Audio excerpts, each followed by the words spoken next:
Everyone.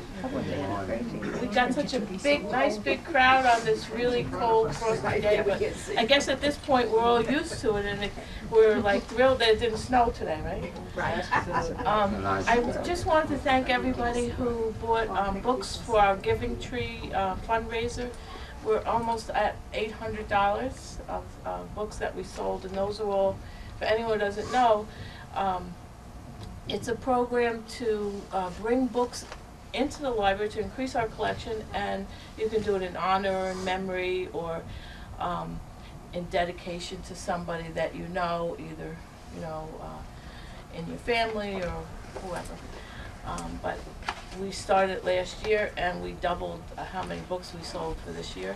We still have some left if anyone would like to buy one. But I want to thank everyone who participated, and thank Swadish for arranging our special event today. We have our wonderful author, and Swadish is going to introduce Gloria. So have fun, enjoy the program, and afterwards we have books that Gloria can sign and you can all take home. Okay. Thank you, Deb.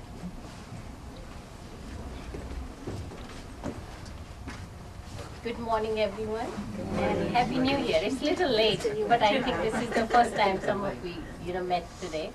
And some of you already know Gloria Goldreich. She was here before, and she lives in Tuckahoe, and she has at least 10 books.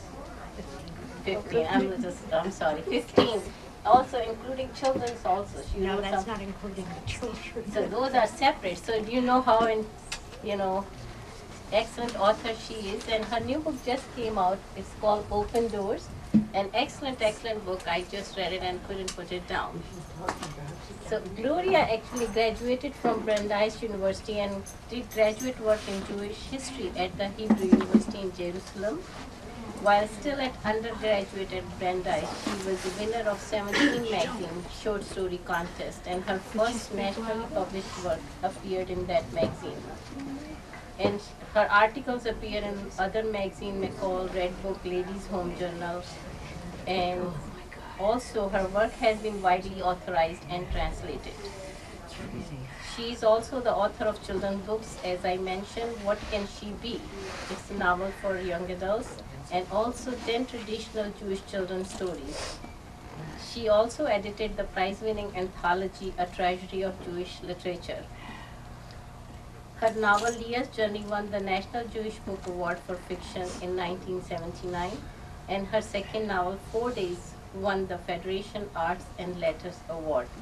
Her other novel includes This Promised Land, The Burning Harvest, Leah's Children, West to Eden, Mothers, Years of Dreams, and That Years of Our War, Walking Home, and Dinner with Anna Karenina. Okay, right?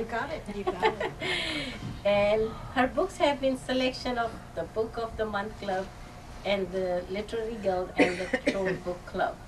And she also lectured throughout the United States and Canada.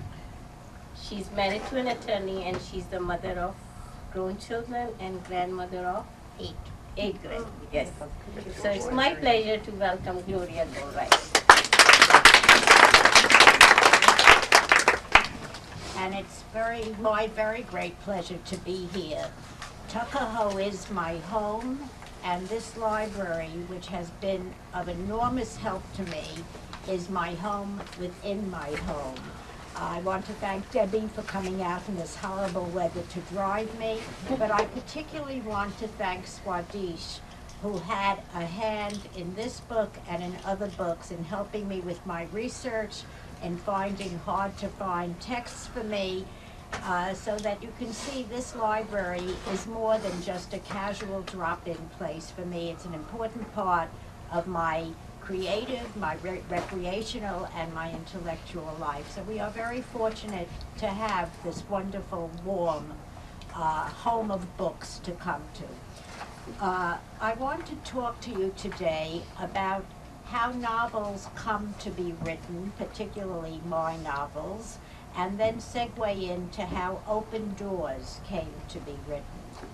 All novels are an amalgam. We're very often asked, is this based on your own life, on your own experience, on what has happened to you? Most novelists would answer quite honestly that our own lives and our own experiences and the political and intellectual climate of our times impinges on our work, but it is also an amalgam of other parts of our experiences, of people we've met, of casual conversations overheard, of stories that are told one person to another. For example, I have a young adult novel called Laurie. It's about a young girl who gets expelled from her private school for smoking pot. And her parents send her off to Israel, and the story follows from there. Someone asked me, did your kids get expelled from school for smoking pot? No, they would have been dead. But I was on the train on the Metro North going into the city, sitting in front of a woman who was very angrily talking to her daughter, who had just been expelled from a school for smoking pot. And she talked about what their solution would be, and I listened to the conversation. I got off the train, did my shopping, came back home, and wrote my book. I mean, it wasn't not in one afternoon, but that is the way books come to be written. Something ignites a spark, and you are off. They're also not always written with that kind of spontaneity. Very often, they are a very long time in the gestation, coming into being before we even know they are happening.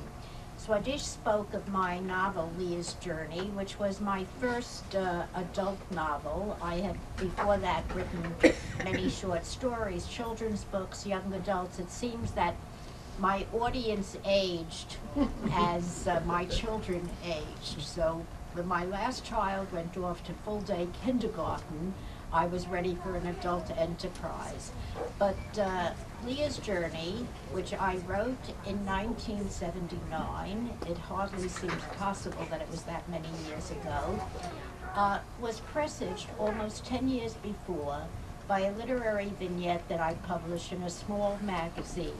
It was an essay, and it was based really on my own life. And to show you how a book grows from one situation to another, I'll read to you briefly from that essay.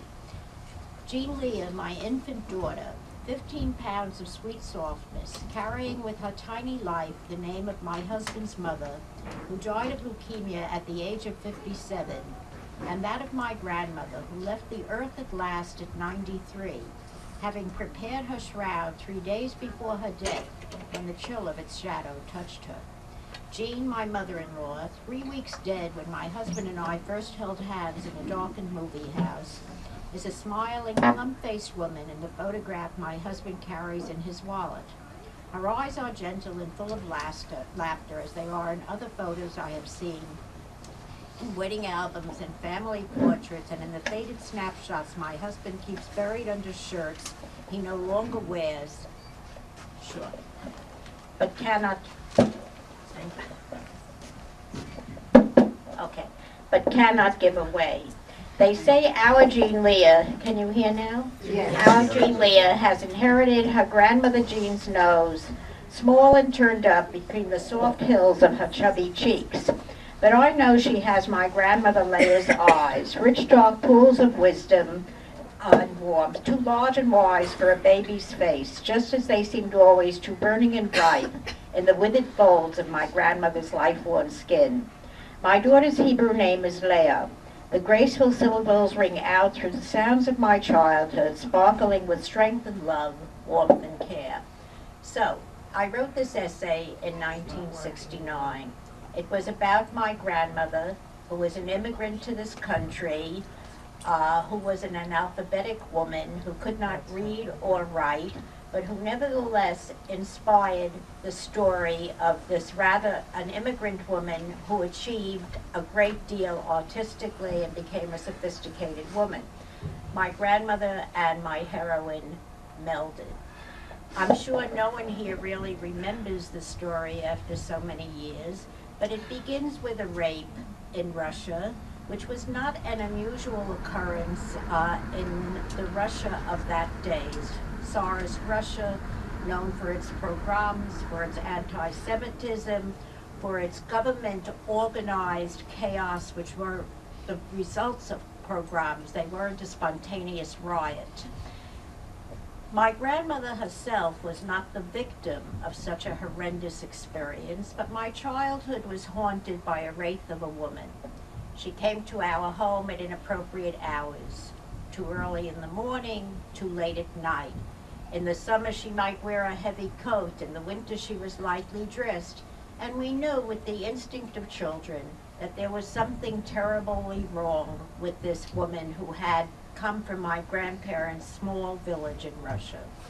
We learned what the secret was, as children then, and I suppose now, inevitably learn all family secrets. All you have to do is talk in whispers in a language that they are supposed to not understand, and everything's out. So we learned that this woman had been the victim of a rape in Russia. She did not have the resilience that I would later assign to my fictional heroine, but she wandered all the days of her life, a wraith, weaved in half madness, a miasma of inability to forget the tragedy of her girlhood. So I wondered then, with I think the beginning of a novelist's curiosity and a child's imaginings. And let me tell you, we're all here, parents and grandparents. All children are novelists. Watch them play with their little Fisher-Price people. Listen to the stories they tell that are part of the childhood experience until all of a sudden they are thrust into reality. They are little novelists. And some children grow up to be adult novelists. So I took the story, and I guess I played with it. I transposed, and I wondered, what if my grandmother, who was the bulwark of our immigrant household, who was the strongest woman I had ever known then, and I have yet to meet a woman as strong as she was, what if she had been the victim of such a rape? How would she have reacted? What would have happened to her? And so I transformed my grandmother Leah into my character Leah, and that is how that particular novel came into being. My next novel was called 4 Days, and again it belonged to a genre of fiction that, for lack of any other word, and it's an unfortunate word, and it's particularly unfortunate in our times because the specter of the experience continues to head, as we call it, Holocaust fiction. Holocaust referring specifically not to Holocausts that have become popular in today's vernacular, where we refer to everything as a Holocaust. You talk about the global financial disaster. Last night I heard on television that that was an economic Holocaust. What happens when there is a fire, when Katrina occurs, all these are Holocausts. Holocaust was a word that was first developed by a Polish journalist who used the word to describe the program of genocide, Hitler's program of genocide against the Jewish people. The origin of the word is particularly interesting. It comes from the Greek, and it is really a fire burning fiercely out of control. It's a word borrowed from the naturalist's lexicon, as though that particular Polish journalist who coined it could not imagine that human beings would be capable of what happened in the years from 1933 to 1945, and she used this term that had nothing to do with people, a fire, a horrific, catastrophic fire. So it was part of my experience. My parents had come to this country late from the very communities that were endangered in Hitler's Europe, and the radio was very much part of our lives in those days. It was pervasive. The radio was on from morning to night. We heard some of us may remember Gabriel Heder saying, "Ah yes, there's good news tonight." There was never any good news, not in those years. And when my grandparents looked at the Yiddish papers and they saw the names of the villages that were under siege, these were the meadowlands and the playgrounds of their childhood, and they told us about it. So the Holocaust was part of my childhood in a very visceral way, and it remained with me for a very long time. I studied Jewish history in Jerusalem, both as an undergraduate and later as a graduate student. Learned more and more about it, but its impact did not really come to me until I was pregnant with my oldest daughter, Jean Leah, whom I read about in the opening stages of this talk, who is now 42 years old. It's hard to believe. But I had an assignment then, a writing assignment, to write the history of one of the many vanished villages in Eastern Europe, the vanished Jewish villages. And I went to the archives of Yad Vashem in Jerusalem, and then later to YIVO here in New York. And there I learned for the first time what the fate of a pregnant woman would be in Hitler's Europe. A pregnant Jewish woman, a pregnant gypsy woman. That Holocaust, by the way, and I'll get to that when I talk about open doors, included not only Jews, it included gypsies, homosexuals, the mentally defective. It swept across anything that was not considered part of the great Aryan dream, dreamed by a man who stood 5'4" high and had a black hair and a black mustache. So, you know, you can't look for logic in history. In any case, a pregnant woman who came into Hitler's providence was immediately selected for death. There simply would be no more Jewish children, gypsy children, or mentally defective children possibly born. And those people were automatically sent to the gas chambers.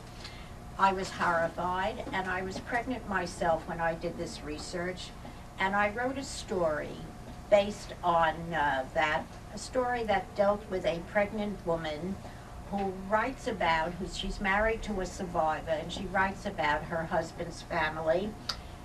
My agent, when he read the story, said, "There's no way we're going to get this published." No national magazine then had ever published a story about the Holocaust fiction. It was not popular. It was not a topic that you wanted to read when you opened the Ladies' Home Journal or Woman's Day or McCall's. Those were the days when those magazines published very fine fiction. Now we know all about how to make a casserole for 20 using 1/4 pound of meat or things like that. But those days we had fiction. And he sent it to McCall's. And to our mutual surprise, McCall's bought that story, which contained the germ that would later become a novel. And it was called Rachel. And again, I'll read very briefly from it. Because it shows how a writer develops particularly. I have gone to a quiet library in a research center, studied pictures of human skeletons who, clothed in flesh, might have fondled my children and sat across from me at dinner parties. In one photograph, a pregnant woman stood, waiting for her turn to die as I await my turn at the checkout counter. Her arms rested lightly on the curving rise of her abdomen.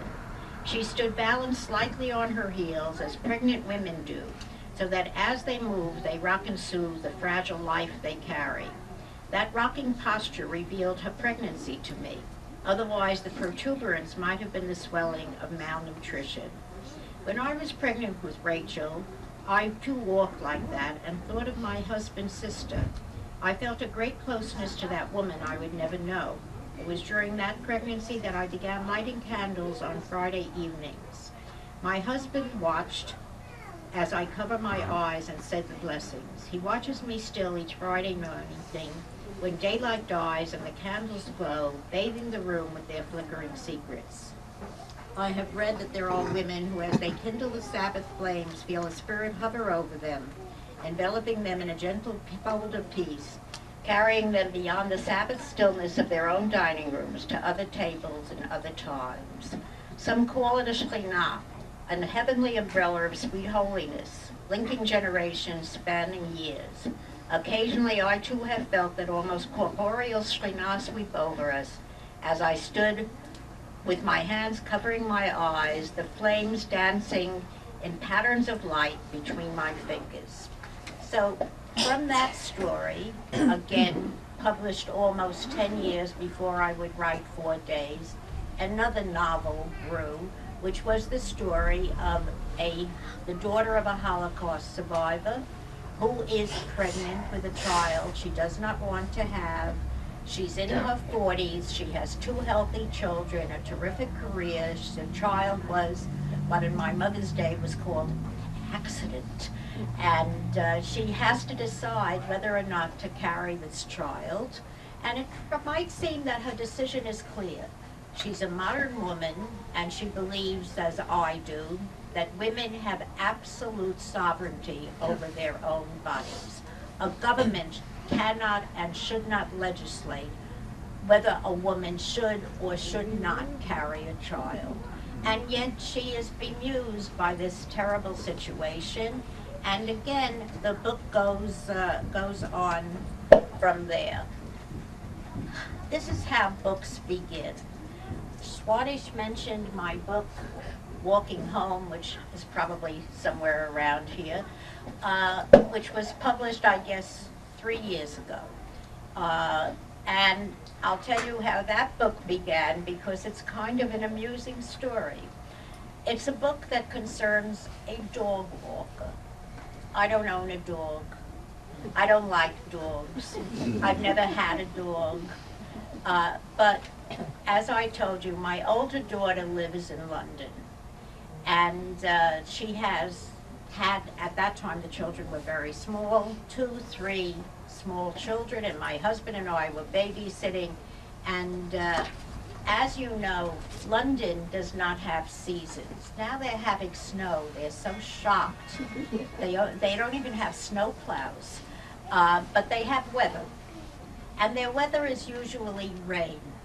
And my husband and I were stuck in the house with these crying children, and finally we said, my daughter had said, even if it rains, you can take them out, which is what they do in London. They all have these wonderful, I forget what they, McCarran strollers that they put plastic things over.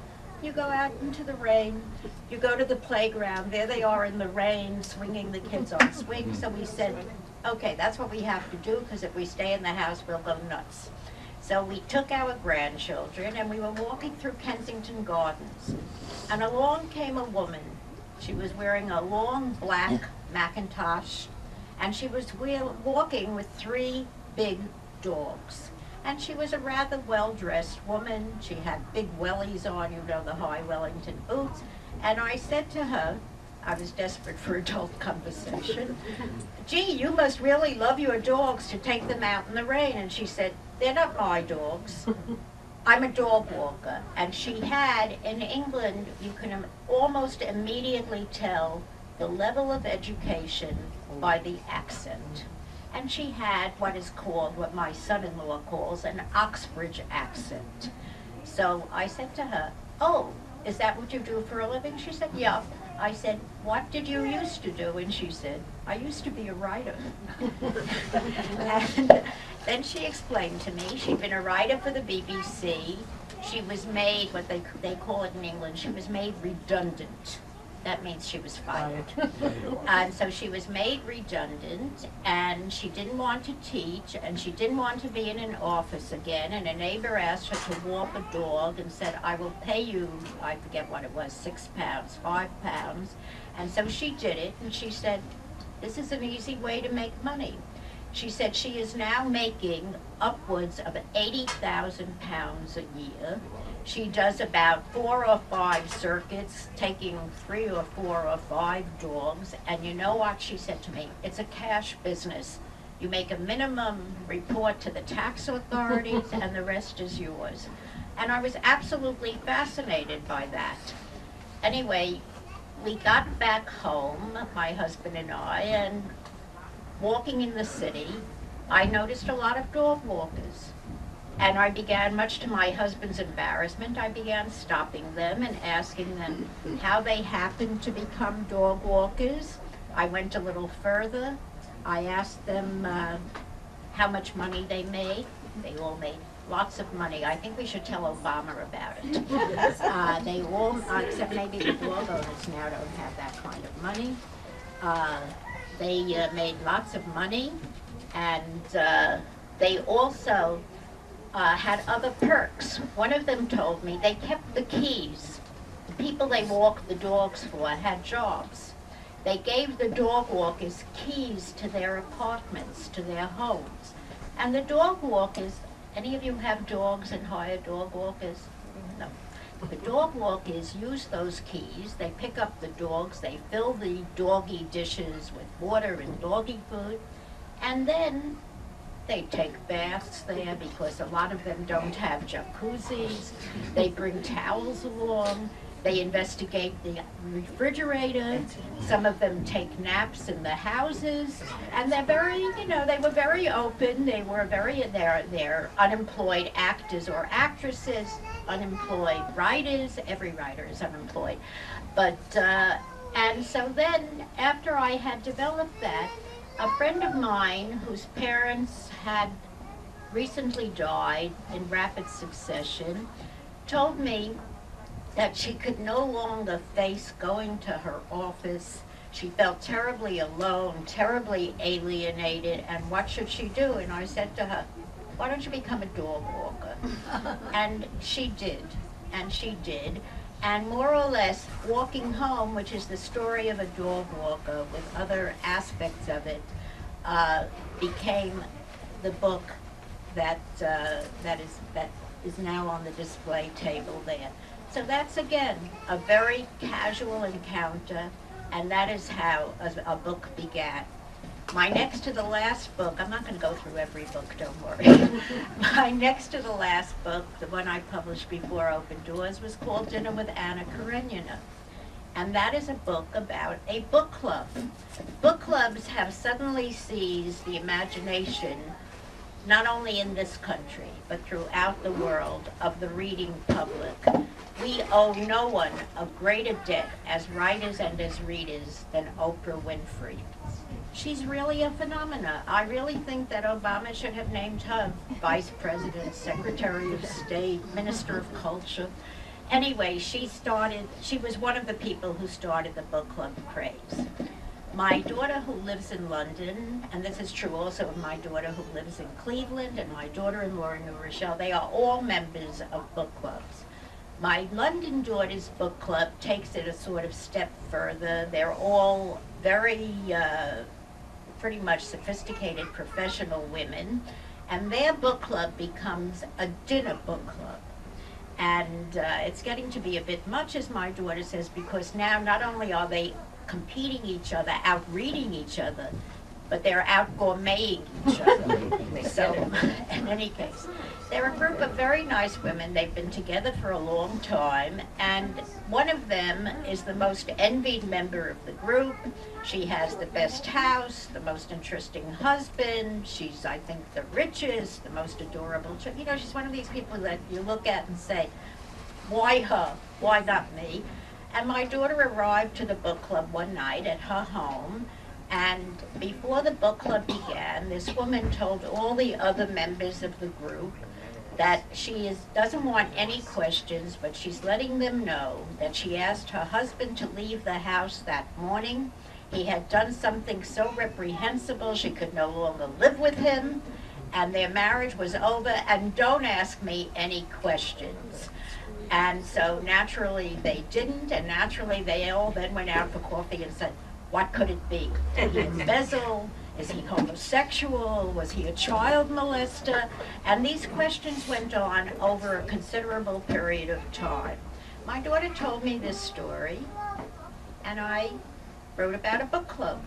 And it was a book club in which the most envied member of the book club held a meeting and told her friends that she had kicked her husband out, and the rest of the book is geared to these women trying to fathom out the secret of this woman. It was my favorite book to write because it entailed their discussing specific books at each meeting, which meant I could go back and read my old favorite books, and I picked some of them. I picked Madame Bovary.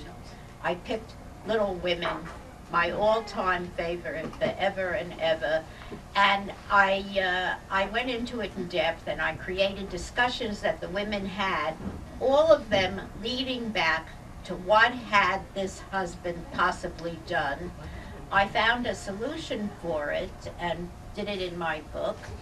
My daughter says that only one member of her group knows the truth, and she has said that she will only reveal it on her deathbed. But they all thought that I might have come fairly close. So that's another story of how a book comes into being. So Swadesh told me that she booked this as an open doors discussion, so let me tell you about my most recent book, Open Doors.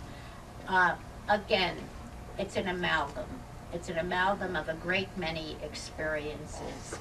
I am of an age where many of my friends are confronting tremendous losses. Losses of husbands. I have friends who are widowed. Losses of adult children who move.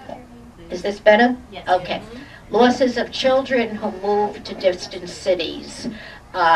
Women of my age, somewhat younger, somewhat older, who have to more or less reinvent themselves, reinvent their lives, develop a new way of coping with a new and very often unhappy situation. And I have heard these stories again and again. They're part of the milieu of my generation. I'm over 70. It happens. And I know it happens, but how do you integrate it into a new finding? So I thought about this a great deal, even as I thought about the problems that many of my generation have with their adult children. Some of our adult children become strangers to us. Some of them are not strangers to us, but they move at a great distance. They embrace a lifestyle that is foreign to us. And how do people cope with these changes? And I heard story after story after story from friends, from relatives, from cousins, from talk shows, from Judge Judy. You know, everything becomes grist for the mill and for the imagination. And finally, a friend of mine was quite suddenly widowed and devastated, a very creative woman, and she couldn't decide what to do with her life, and she said, I'm going to go on a journey, my own journey, and I'm going to find out how my children live. And my friend did it. Her children were very different than the children I chose to write about in this book, but I began to think of a fictional character who would be a creative woman, an artist like my friend, who is suddenly widowed, feels the depth of her aloneness, and she is the mother of 4 adult children who are widely scattered, for whom she feels a great closeness, although, as it turns out, that closeness is not reciprocal, because I think a terrible lesson of growing older is that while our children remain central to our lives, they are living their lives, and we are peripheral to those lives. My son called me last night and said he has twin little boys. They live in New Rochelle, and he said, "Ma, we can't, one of the kids is sick. Can you come over and stay with him today?" So I said, "Gee, Harry, I can't. I'm giving a talk at the Tuckahoe Library." He said, "Really? But the kid is sick." I said, "I can't cancel my talk." I was going to say, "Why don't you ask me, what am I talking about?" But it's really not important. I mean, I'm not blaming my son. He's a wonderful boy. Ask Swadesh, he's terrific. But I'm not as important to him as his 18-month-old son. And it's just a fact of life. And this is what many of my friends were encountering as well. So I created this character, whom I called Elaine Gordon. I did not make her a novelist. I made her a ceramicist, and again I have to thank Swadesh, who found me books. I knew nothing about ceramics, just as I knew nothing about dogs. Swadesh found me books on glazing and how to make ceramics, etc., etc. And she went off in search of her 4 adult children. They were widely scattered.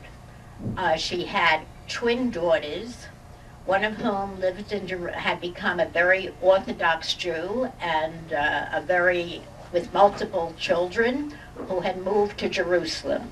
Her twin sister was a single woman, a physician in a long-term unmarried relationship, who wanted to adopt a child being from Russia.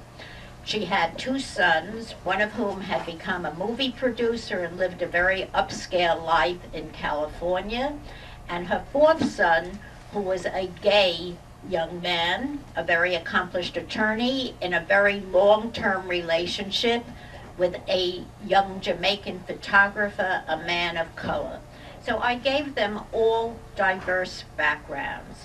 And in my protagonist, Elaine's journey, she goes to visit each of these children, hoping that she can find a place for herself within their lives. They, in turn, while she is really peripheral to their lives, they still are competing for her favor. Each of them wants her to live nearby, and they set up situations. But gradually, she comes to understand them, to understand the way they have felt about her as a parent, their late father as a father, and their own experience. And why I particularly loved writing this book was because it gave me an opportunity to write about different landscapes, different locations that fascinated me, some of which had been a part of my life, and some of which I had to gain from books, which is another thing that writers do. I write about Moscow in this book. I've never been to Russia, but many years ago I was at the Bread Loaf Writers Conference, and I met the very distinguished novelist John Hawkes, and he had just written a book about a particular village in England. And I said to him, "How much time did you spend in England?" And he said, "Never been to England." He said, "You read a book, you know all about it." And you know what? He is really right. So again, I wrote about a city that had fascinated me, but I wasn't familiar with. Part of the book takes place in Santa Fe, where I have been, and it's a landscape that I've had thought beautiful and intriguing. California, where I visited, which I lost, the Los Angeles area, which I hated for its materialism and its upscale aspirations. So I was able to kind of vent my contempt for California in it. So a book becomes that sort of thing. So I'll read you very briefly from Open Doors as my character Elaine goes first to Israel. And I won't read you about the relationship between her and her daughter there, who is also, like her, an artist. a designer trying to combine her talent with the demands of multiple children, many children, in this very structured community. And I was able to write about a street in Jerusalem. Jerusalem is the city that I love best in all the world. I spent 3 years of my own life there, and I'm going back there on next Tuesday. So I wrote about Jerusalem and about the mother and daughter walking through this street, which holds a different kind of connotation for either of them. The bus lumbered to a halt on a narrow street lined with shops and outside stalls. Sarah, that's the daughter, and Elaine made their way into the market and joined the throng of shoppers who hurried from stand to stand, filling their string bags with shimmering produce. Young mothers wheeled overflowing shopping carts with one hand and balanced strollers with the others as they called to each other in a melange of languages and gestured warningly to their laughing children. Bareheaded university students examined fruits and vegetables and stuffed their purchases into backpacks already laden with books. Small boys, earlocks curling about thin faces, trailed after their parents. Men in the heavy black kaftans reminiscent of medieval Polish aristocracy, broad-brimmed borsalinos perched on their heads, hurried past. Bewigged women whose long skirts fell to their ankles haggled with vendors, ignoring young women in miniskirts. Twin girls, dressed alike in long-sleeved gingham dresses and white stockings, their curly hair held in place with plastic headbands, linked hands and trailed their very pregnant mother, who wore a dress fashioned from the very same gingham. Elaine, that is our mother, was reminded of Sarah and Lisa, her own twin daughters, as small girls. She had, on principle, never dressed them alike, but she remembered how they had fallen in love with the same pink sweater, although Lisa had chosen to wear it with a navy blue skirt and Sarah with jeans. She wondered if her daughters ever thought of the girls they had been. But Sarah, now walking with the graceful gait unique to pregnant women, smiled. She lifted her face to the sun's brightness and delicately inhaled the scent of the thyme that blossomed on the hilltops of Jerusalem and permeated the cool air. She's happy, Elaine thought, and her heart soared, because what she discovers there is that though her daughter, the twin that she had once dressed with such care as a little girl, has taken a totally different life route, she is happy. And in the end, what do we want of our adult children? We really don't want them to live next door to us. I mean, it would be nice.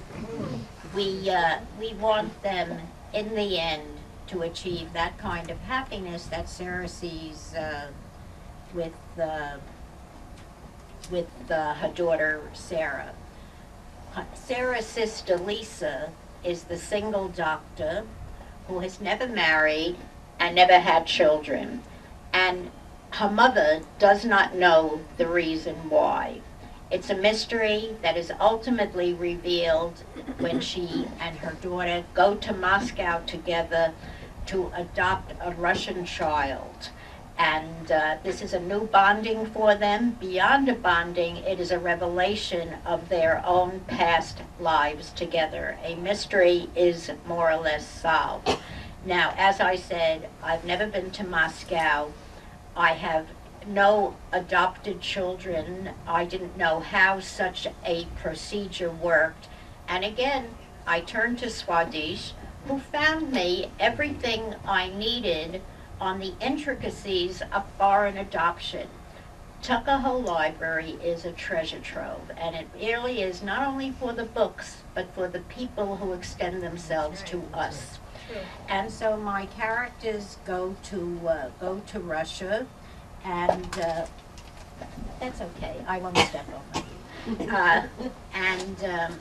In Russia, they suddenly find themselves in they walk down, they climb the slight incline that leads to Red Square, and the multicolored onion-shaped domes of St. Basil's Cathedral came slowly into view.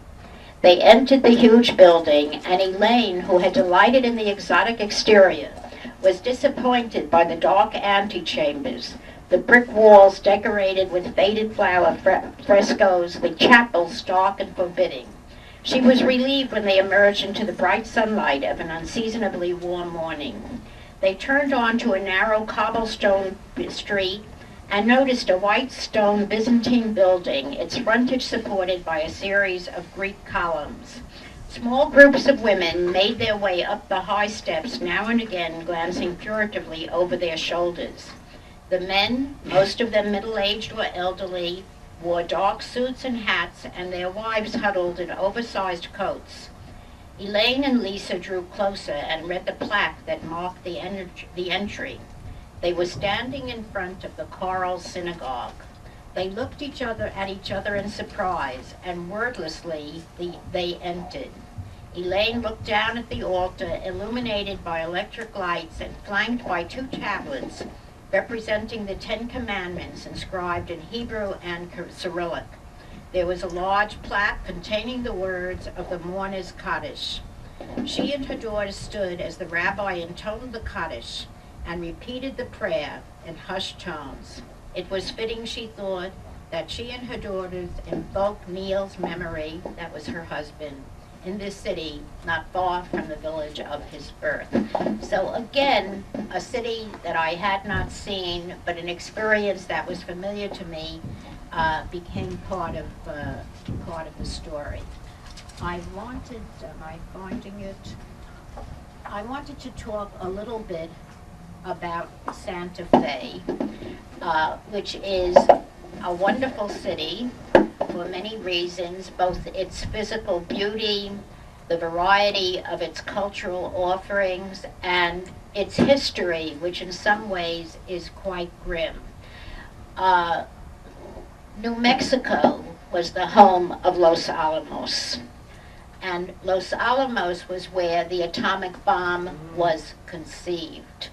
And she visits her son, who is gay and who lives in Santa Fe with his life partner, who is a young man of color, a Jamaican, and together they go out to Los Alamos, and they have a very troubling visit there for reasons that she does not understand. Again, I wrote this as a person of my generation, familiar with what the feelings of the current generation. Some of us here remember World War II.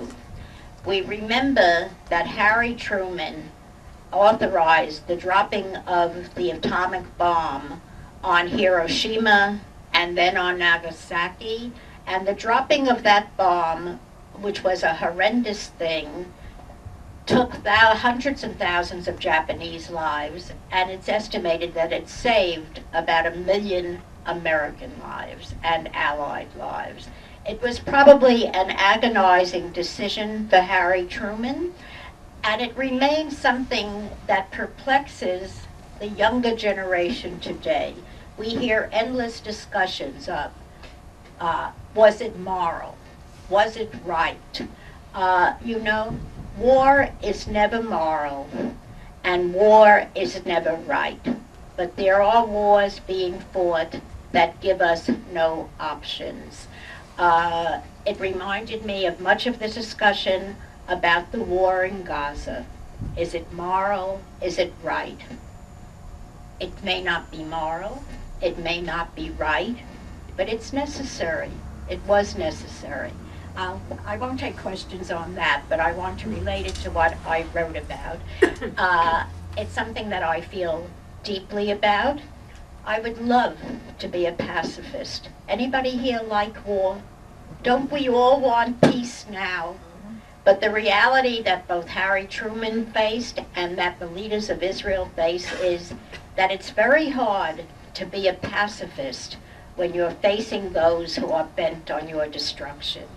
But she discusses, they visit Los Alamos, they're moved by the experience, and then she talks to her son's partner, and she says they finally reach a river valley that undulates its way towards Santa Fe.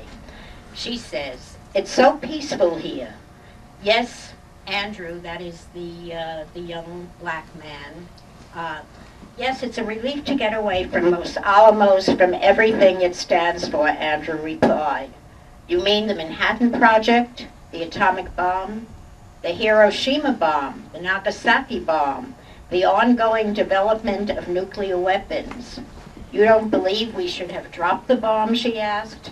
I wish it had never happened, but it brought the war to an end. If the bomb had not been dropped, hundreds of thousands, 1 million Allied soldiers would have died, she protested.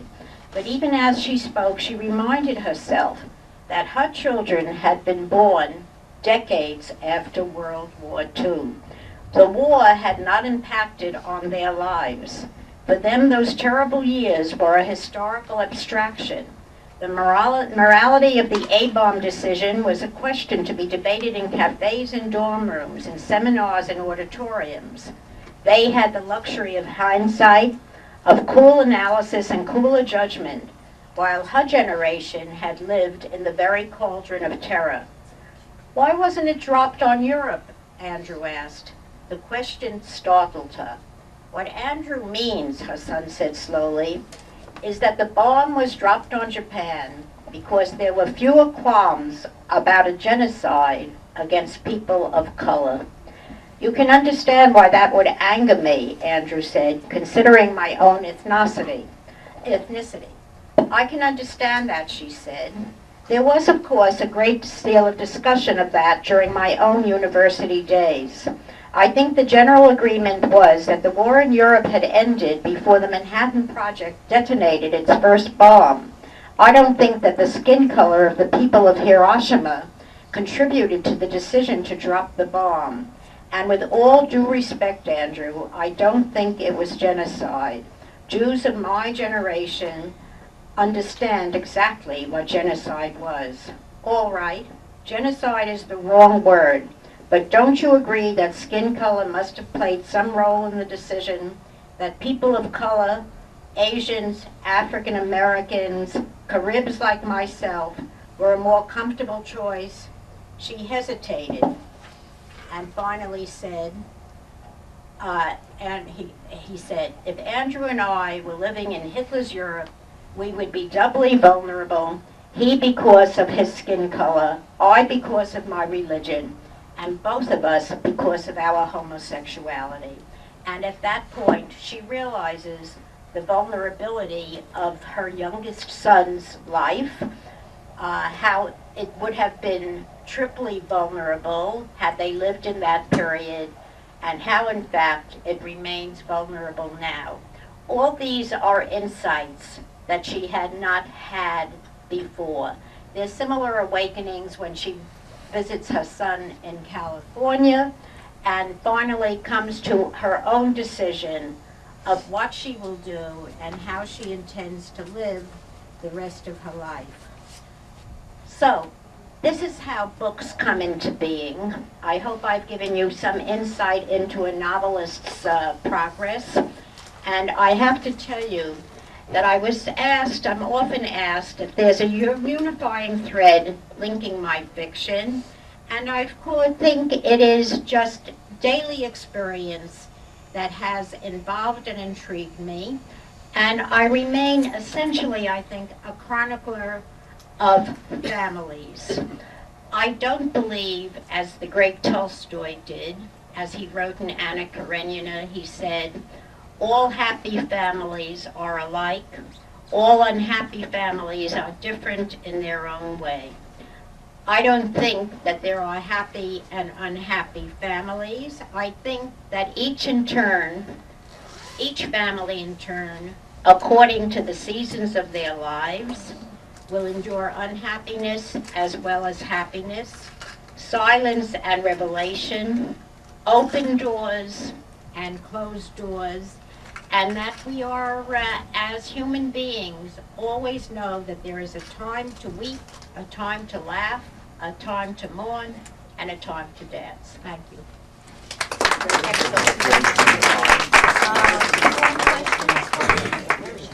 We have time? Yeah, How long did it take to write a book, roughly? depends on the book. When I was much younger, I used to write a book a year. More recently, I've written a book every 2 or 3 years. Thank you. Don't forget the glasses. Yeah, Who do you like to read? who do I like to read? I like to read almost everything. It's a crazy answer, I know. I read classics. I'm addicted to Henry James. I also read a great many mysteries. I read a lot of contemporary literary journals. I love the short story form. I think it is the purest form of fiction and the most challenging. In modern authors, I suppose my favorite authors are Alice Munro and Nadine Gordimer. I also like many of the contemporary Hebrew writers, Amos Oz and A.B. Yehoshua. And you can also very often see me on the supermarket line reading The Star. Never buy it. That's what I do. But we all do that. They ought to give it to us. So I just have, I'm sort of paranoid about reading. To me, the greatest tribulation would be to be somewhere without something to read. I have for 25 years carried a copy of Tristram Shandy with me on every overseas trip because I'm afraid I'll finish all the books that I have with me. I have never opened Tristram Shandy, but it's like an insurance policy, it's like Medigap. Yeah. Anybody else? That's funny. Okay, thank you very much. Thank you all for coming out on this terribly cold day. It was a pleasure to be with you.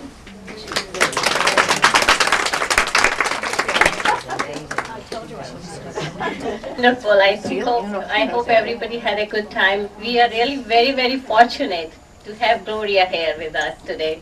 And always whenever I call her new books comes out, she's always willing to come. And Why not? and I hope everybody enjoyed it. And if anybody is interested, she will sign the copy for you of Open Door, and the proceed from this book sale will go to the library. And once again, thank you. And we have refreshment there. And I like to thank Ginger bringing the cookies for us. And help I yourself. just want to say, I read the book and it's very, very good. I know. As a mother of adult children also, it really opened my eyes to things that I didn't think about from their perspective. Just as you said when you told your son you couldn't babysit and he did not question, that's hit such a chord with me because it is so true. Yeah, Their lives are their children. Yeah. Their lives are important. It's a passing, and you know what? Their kids aren't going to care about them either. That's the payback. Why didn't he ask Sheldon to do the babysitting instead of you? Because Sheldon is still working. Ah, Sheldon is that's my husband. My husband retired. He couldn't stand it. I couldn't stand it. And he went back to teach at a university. So You often write to what? You often write to business attorneys. Do I? When you write your books, do you often start with Hebrew and write? No. No. My Hebrew is pretty fluent, but it's not fluent enough for writing fiction. Hebrew is a very complicated language, extremely complicated. And although I lived in Israel and I speak Hebrew fluently, I can't write it. I can read in it, but not write in it. I've never tried. I've never even tried. It would be beyond me. Okay, thank you very much. You always have a choice.